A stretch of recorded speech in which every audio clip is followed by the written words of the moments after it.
Hello ನಮಸ್ತೆ friends. ಇವತ್ತು ನಾವು 24ನೇ ದಿನದ ದಿನನಿತ್ಯದ ವಾಕ್ಯಗಳನ್ನು ಕಲಿಯೋಣ, ಹಿಂದಿ, ಇಂಗ್ಲಿಷ್, ಕನ್ನಡದಲ್ಲಿ. Today we are going to learn day 24 daily use sentences in column format. आज हम 24th डे के 5 सेंटेंसेस को सीखेंगे. आप मेरे साथ रिपीट कीजिए. ಮೊದಲನೇ ವಾಕ್ಯ, ನೀವು ಎದ್ದಿದ್ದೀರಾ? Did you wake up? ಕ್ಯಾ ಆಪ್ ಉಠ್ ಗಯೆ? ನೀವು ಎದ್ದಿದ್ದೀರಾ? Did you wake up?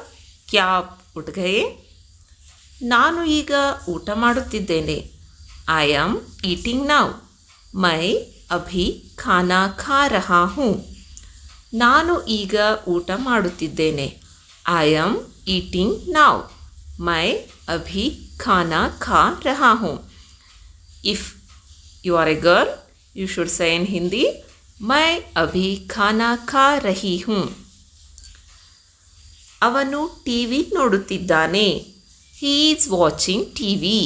वहाँ टीवी देख रहा है. ಅವನು ಟಿವಿ ನೋಡುತ್ತಿದ್ದಾನೆ. he is watching TV. वहाँ टीवी देख रहा है. ಅವಳು ನೀರು ಕುಡಿಯುತ್ತಿದ್ದಾಳೆ. she is drinking water.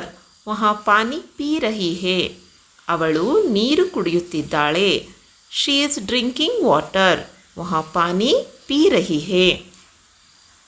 Today's last sentence, ನಾವು ಶಾಲೆಗೆ ಹೋಗುತ್ತಿದ್ದೇವೆ. we are going to school. हम स्कूल जा रहे हैं. ನಾವು ಶಾಲೆಗೆ ಹೋಗುತ್ತಿದ್ದೇವೆ. we are going to school. हम स्कूल जा रहे हैं. So today's session is over friends. आज का सेशन यही समाप्त होता है. फिर हम नए वाक्यों के साथ कल मिलेंगे. Till then take care. Keep tuning to our channel. Don't forget to subscribe. Do like. Thank you.